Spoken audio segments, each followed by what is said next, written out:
आज धेरै पछि लुडो खेल्न पाएको। पैसा खेल्ने कि बिना पैसा खेल्ने? अब आफू त भजन कीर्तन गर्ने मान्छे, कृष्णको भक्त, जय श्री कृष्ण। परन्तु लुडो खेल्न आइएछ, अब खेलेपछि त नगदकै खेलौँ न। भाइ कृष्णको भक्त जय। आफू पर्यो टाइगर सर्फको भक्त। अब पैसा पनि आर्म्समा राखिन्छ, खेलेपछि 100-100 खेलिदिउँ न त। हेर भाइ हो, अब मन्दिरमा घन्टी किन्टिङ किन्टिङ किन्टिङ हलाएर पूजा गरेर पैसा ल्याए पनि, अब यस्तरी ज्यान फुलाएर आम्सबाट पैसा जिकेर ल्याए पनि अब जित्ने मैले हो। ल केटा हो, यो मेरो 100 रुपियाँ, तिमीहरू पनि भोट हाल। अवश्य दाजु, यी मेरो पनि। परन्तु दाजुसँग त छैन होला। किन नआउनु? ए गर्लफ्रेन्डले दिएको छ नि। ल आयो मेरो। A few moments later. हेर केटा हो, अब एक आयो भने त दाइले गेम जित हो। एक्का एक्का एक्का एक्का एक्का। केटा हो, अब गेम तिमीहरूको दाइले जित्यो, सबै पैसा मेरो यो। अब यो मोबाइल पनि मेरो। ल केटा बस, म चाहिँ गएको। छोडे।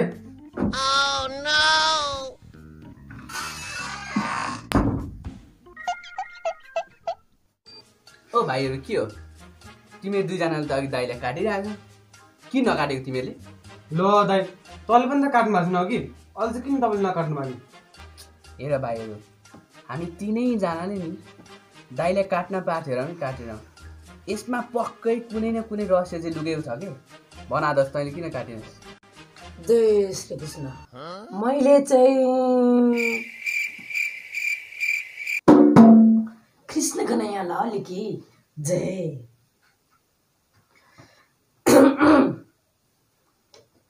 हे कृष्ण मलाई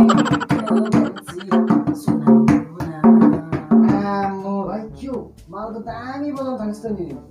अभ्यास जारी छ दाजु, परन्तु निरन्तर अभ्यासले गर्दा म एक दिन भजन कीर्तन गाउनेमा सक्षम हुनेछु भन्ने मलाई पूर्ण विश्वास छ।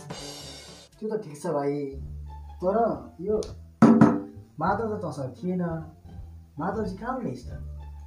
दाजु, यो त मलाई मेरो प्रिय मित्रद्वारा हस्तान्तरण गरिएको। ए है, तेरो प्रिय मित्र त मम्मीको ब्याग रहेछ कि? हस्तान्तरण होइन, निकासान्तरण गरिएको भनेको चोरेको।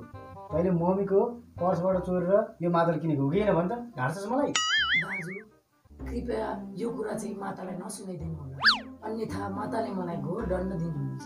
ल ठिक छ, उसो भए म सुनाउँदिनँ, तैँले मैले भनेको कुरा मान्नुपर्छ। अवश्य दाजु। ल ठिक छ, उसो भए त्यो मुकुन्दे र त्यो आदेशलाई काट्थे। परन्तु दाजु, मबाट यो हत्या, हिंसा जस्ता कुकर्महरू मबाट कदापि हुँदैन। मैले कहाँ साँच्चै भनेको त? भरे हामी लुडो बाजी खेलिन्छ नि, त्यसमा त्यो मुकुन्दे र आदेशलाई चाहिँ काट, मलाई चाहिँ नकाट भनेको। अनि बल्ल मातालाई म, तेरो मातालाई म केही पनि भन्दिनँ। अवश्य दाजु, अवश्य। थुक्क पैसा चोर। तैँले पनि काट्नु भएको छ त, किन नकाटेको? मैले चाहिँ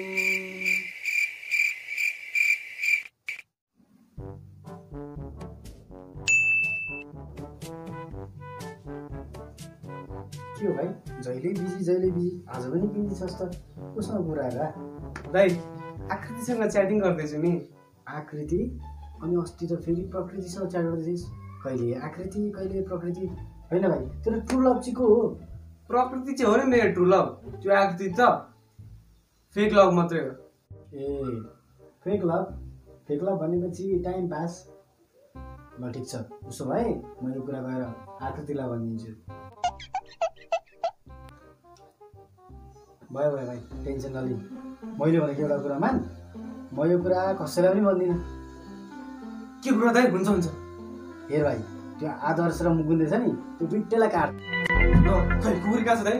खुकुरी होइन के भाइ, घरि हामी लुडो खेल्छौँ नि बाजी, हो त्यो बेला लुडोमा दुइटैलाई काट, तर मलाई चाहिँ नकाट भनेर के? ए लुडोमा त्यो त भइहाल्छ नि, तपाईँलाई नकाटेर अरूलाई काट्नु होइन? ए हस् हस् हस्, हुन्छ हुन्छ।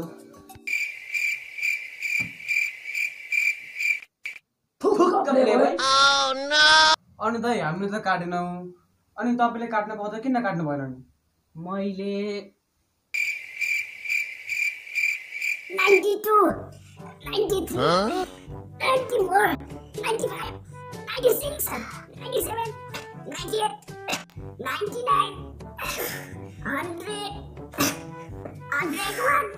भयो भएर जितिस् तैँले मैले हार मागेँ म त अझै सक्छु त भयो आम्मा भाइ के हो ज्यान त नि बबाल भएछ त नि यो सब ज्यान बन्नुको कारण छ नि दाइ सबै तपाईँले गर्दा हो कि अब जहिले पनि उब्रेको बासी भात खा ला भनेर दिनुहुन्छ त्यही बासी भातले बनेको ज्यान हो कि यो हो नि भाइ अब तिमी बासी भात भनेपछि हुर्कै हुन्छ त्यो आदेश र आदेशलाई त दिनै मन लाग्दैन त्यही भएर तिमीलाई दिन्छु नि त मैले बासी भात हो कि तपाईँले यति धेरै माया गर्नुहुन्छ है त्यही भएर ज्यान यस्तो भइरहेछ अब 2-3 महिनापछि हेर्नु कि यो ज्यान छ नि टाइगर सर्फको जस्तै बन्छ नि हुँदैन भाइ हुँदैन हुन्छ हो दाइ हुन्छ होइन कसरी चाहिँ हुन्छ हो फेरि ल दाइ कसरी हुँदैन कि त्यो बासी भात छैन तपाईँले त्यत्रो जहिले दिने गरेको ए त्यो बासी भात त म तिमीलाई दिँदिनँ बरु म आफै खाने हो त्यसो नभन्नु के प्लिज के बरु म जे पनि गरिदिन्छु के खुसो है भरे बेलुका त्यो आदर्श र आदेशलाई काटिदियो गाजर मुला हो र मान्छे काट्नलाई कि ज्यान छ भन्नेमा त्यसैले मान्छे काटिन्छ मुला र गाजर काट भनेको त भरे लुडो खेल्छौँ हामी बाँचीको हो त्यो लुडोमा चाहिँ आदेश र आदर्शलाई चाहिँ काट तर मलाई चाहिँ नकाट अनि बल्ल तिमीलाई मैले बासी भात दिन्छु हुन्छ दाइ बासी भातको लागि त म जे पनि गरिदिन्छु के ठुक्क बासी भात दाइले त हामीलाई फकाई ब्ल्याकमेल गरी हाम्रो पैसा लुटेर जानुभयो नि हो नि अब हामीले पनि दाइलाई चेताउनु पर्छ तर कसरी चेताउने होला दाइ मसँग आइडिया छ कस्तो आइडिया अलि लकडाउनको समय छ हाम्रो घरबुढीले पनि हामीसँग यो महिनाको भाडा नलिने भनेका छन् तर यो कुरा दाइलाई थाहा छैन यसबाट के तात्पर्य निस्किन्छ दाजु हेर भाइ घरबुढीलाई जहिले भाडा बुझाउनु तैँले हो योपालि पनि घरबुढीले भाडा मागेको छ भनेर दाइसँग पैसा माग्न फेरि यसलाई दाइले पत्याइहाल्नुहुन्छ अवश्य दाजु परन्तु त्यो कार्य समाप्त भइसकेपछि त्यो नगदले चाहिँ के गर्ने हेर भाइ त्यो पैसा छ नि त्यो पैसाले चाहिँ अस्ति मैले दाइलाई टाइगर सर्फको जस्तै ज्यान बनाउने भनेको छ त्यसकारण म चाहिँ जिम गर्न जाने हो यो लकडाउनको बेला के को जिम बरु त्यो पैसाले म प्रकृतिसँग डेटिङ जाने हो दाजु यो लकडाउनको समयमा यो कोरोना भाइरसले कुनै प्रेम जोडीलाई पनि चिन्दैन दाजु त्यसैले यो नगदले मेरो लागि एउटा हार्मोनियम किनौँ ए त्यसो भए त चाहिँ हार्मोनियम दिनभरि बजाएर बस्ने अनि हामी चाहिँ के डिस्को डान्स हान्नु बरु यसो गरौँ त्यो हाम्रो होटलवाला कान्छा दाइले तैँले फोन गर होइन अनि त्यो दाइले होटल खोल्यो भने चाहिँ भरे बेलुका रैला हानिदिनुपर्छ नि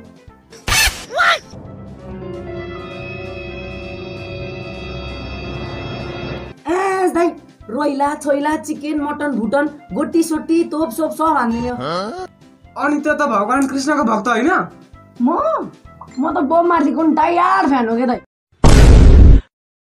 औकातमा आइहालिस् होइन बरु यसो गर त्यो होटलवाला कान्छा दाइलाई फोन गरेर फिक्स गर भरे होटल खुल्छ कि खुल्दैन हुन्छ त हुन्छ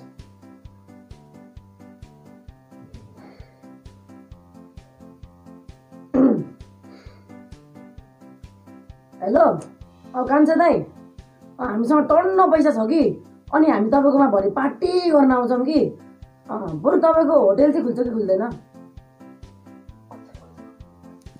हामी तपाईँकोमा बेलुका आउँछौँ यो कुरा टप सिक्रेट हुनुपर्छ नि दाइ ल बाई बाई मलाई भेट्नुपर्छ दाइ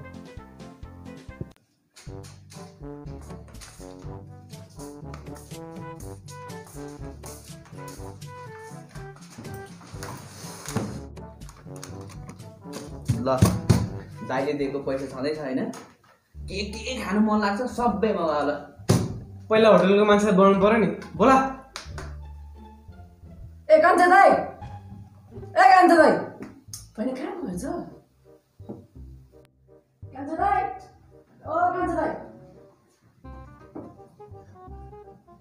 दाइ भाइ कसरी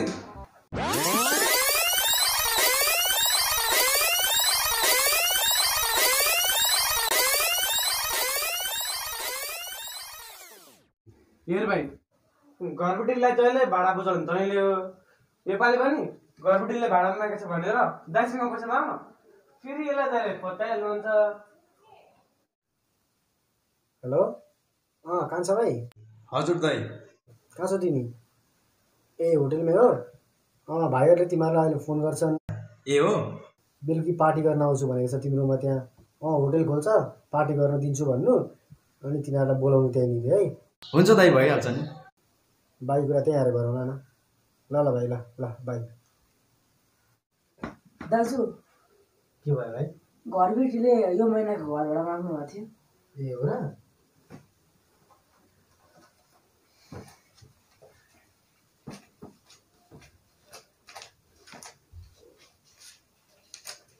ल लगेर दे है। अवश्य दाजु।